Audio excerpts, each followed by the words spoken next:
We are actually now in Musiikkitalo. Actually, we are on the site of former building called Magasinit, which was an iconic building for popular music in Helsinki until 2006, I believe. Yeah. There are no real traces, but there are a lot of evidences And memories. and memories definitely, but also evidences. If you think that like a few kilometers from here there are super successful European festivals like Tuska and Flow, and they both started in Magasinit. There is a kind of a strange shift from the alternative rock or popular culture to a form of culture which is often described as an elite culture or as a high culture, but it has these historical layers. This place. Yes, that's a quite interesting point, and it's kind of traumas because if we think about it, how did the Magasinit end? They end up in smoke.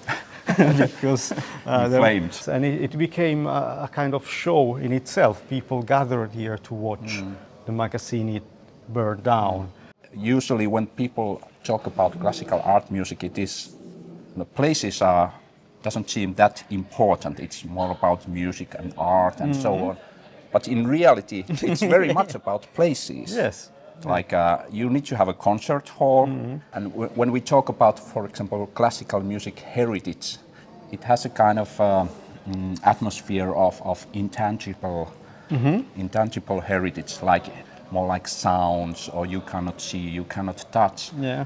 But in reality, it's very tangible to me because it's taking places in places. That's a very good point. Yeah. And while, of course, a lot in popular music you find really the opposite kind of direction, where places are considered iconic, cities are considered iconic in relation to popular music, but what really matters are like practices. Those are all kind of living heritage of popular music, which of course are super relevant.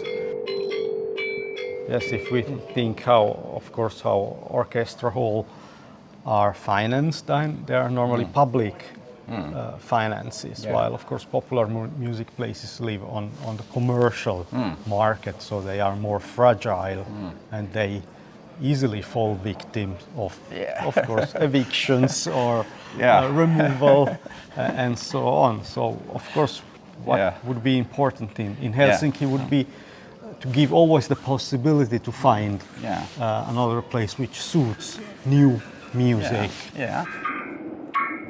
So when this house was built some 15 years ago, there was a lot of talk that this will be a new living room for the citizens, but I don't know. It says that trespassing okay, but doesn't say that you can live here. Instead of that, we have Citizen Square, popular place for demonstrations and events and parties and so on.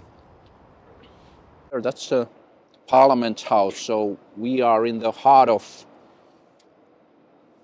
political power, culture power, citizen power, And media power, and other art power over there, Chiasma Museum of Modern Art. I mean, I think that was one of the main issues with Magasinit. It was that, of course, popular culture was somehow at the very beginning and a bit shady. Yes. So the fact that it was so close to the parliament was considered something a bit inappropriate. The contrast was too big. Yeah. It was almost like an obstacle. Yeah. Yeah, that's right. So they had to go.